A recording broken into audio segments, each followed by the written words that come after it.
Hello friends, आपका मेरे YouTube channel पे स्वागत है। आपको इस वीडियो के माध्यम से बीएड के फिजिकल साइंस के लेसन प्लान बनाने में मदद मिलेगी। तो आज का हमारा टॉपिक है खनिज का धातु कर्म।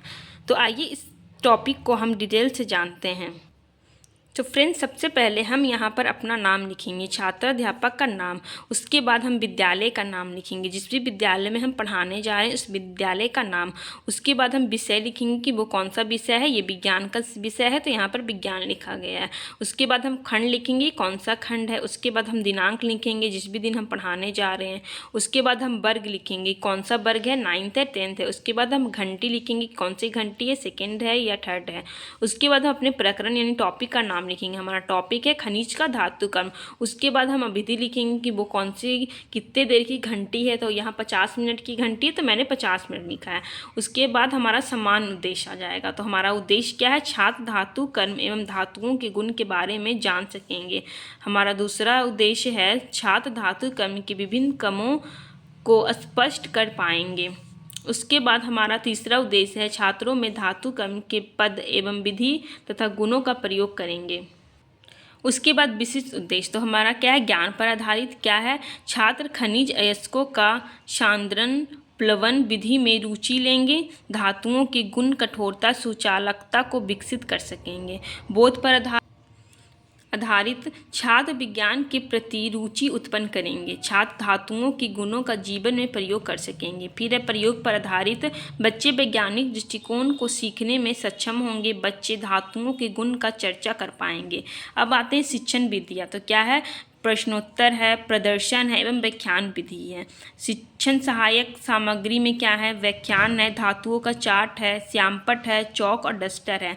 अब आते हैं प्रस्तावना प्रश्न। तो हमारा प्रस्तावना प्रश्न छात्र अध्यापक क्रियाएं होंगी और छात्र क्रियाएं होंगी। तो क्या हो जाएंगे छात्र में हमारे पहला प्रश्न हो जाएगा धातु किसे कहते हैं। तो खनिज के शुद्ध पदार्थ को धातु कहते हैं, बच्चे ऐसा बताएंगे।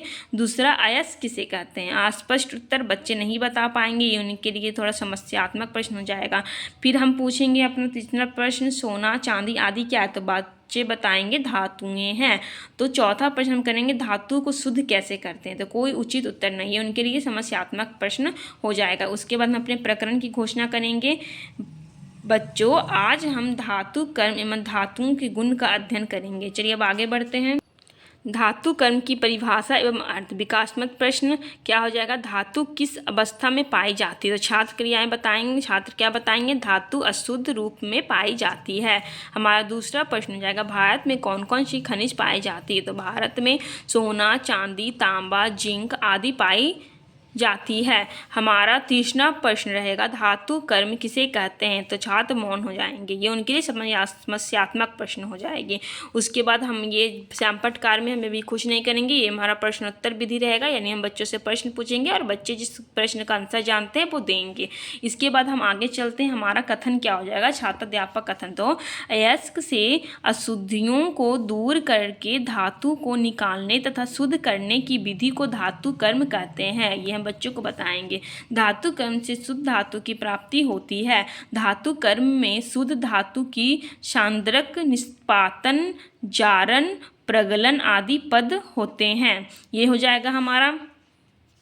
उसके बाद हम श्यामपट्ट कार्य करेंगे। धातु कर्म के विभिन्न पद क्या है, धातु कर्म फिर सांद्रण निस्तापन जारण प्रगलन, उसके बाद शोधन और उसके बाद प्राप्त शुद्ध धातु, ये पूरा हमारा क्या हो जाएगा, श्यामपट्ट कार्य हो जाएगा। यहाँ से लेकर धातु कर्म के विभिन्न पद से लेकर प्राप्त शुद्धि धातु। उसके बाद हम आएंगे अपने छात्र अध्यापक कार्य पे। तो क्या हो जाएगा, बोधात्मक प्रश्न। पहला, अशुद्धि क्या होती है। तो बच्चे बताएंगे धातु के शोधन में जो अपशिष्ट पदार्थ प्राप्त होते हैं वे अशुद्धियाँ कहलाते हैं। हमारा दूसरा प्रश्न हो जाएगा अशुद्धियों को दूर करने को क्या कहते हैं। खनिज का धातु कर्म, ये बच्चे बताने में सक्षम हो जाएंगे। चलिए अब आगे बढ़ते हैं। तीसरा रहेगा धातुओं के गुण। विकासात्मक प्रश्न पहला हो जाएगा किसी बर्तन के रेगमाल से रगड़ने पर उसकी सतह कैसी दिखाई देगी। तो छात्र की आय में क्या हो जाएगा, बढ़तर चमक जाएगी। हमारा दूसरा प्रश्न हो जाएगा, धातु को चमकाने का और क्या गुण हो सकता है। कोई उचित उत्तर नहीं है, उनके लिए समस्यात्मक प्रश्न हो जाएगा। ये हम आप यहाँ पर हमारा शामपट कार्ड नहीं होगा कि ये मेरा प्रश्नोत्तर विधि हो जाएगा। हम बच्चे से प्रश्न पूछेंगे और बच्चे आंसर देंगे। उसके बाद हमारा छात्र अध्यापक कथन में क्या हो जाएगा, यदि किसी लोहे की छड़ को रेल माल से रगड़ने पर चमक उत्पन्न हो जाती है तब उसे शुद्ध धातु कहते हैं और यह विद्युत की सुचालक होती है। इसमें विद्युत प्रवाहित की जा सकती है। चमक की वजह से कुछ धातु के आकर्षण गहने बनाए जाते हैं। छात्र उत्तर को अपने पाठ्य पुस्तिका में लिखते हैं और हम उनके श्यामपट्ट कार्य में हम क्या करेंगे, हम कुछ फिगर बनाएंगे, जैसे गार्डर इसका फिगर बनाएंगे, सरिया का फिगर बनाएंगे और बच्चों को बताएंगे। उसके बाद धातु की चादरें कैसे होती है, ये हमारा श्यामपट्ट कार्य हो जाएगा। चलिए अब आगे बढ़ते हैं।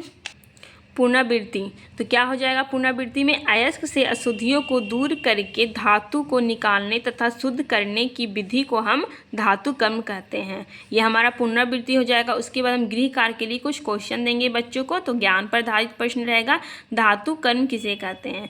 बोध पर आधारित प्रश्न रहेगा, सांद्रण किसे कहते हैं। प्रयोग पर आधारित प्रश्न रहेगा, धातु को चमकाने का तरीका बताएं।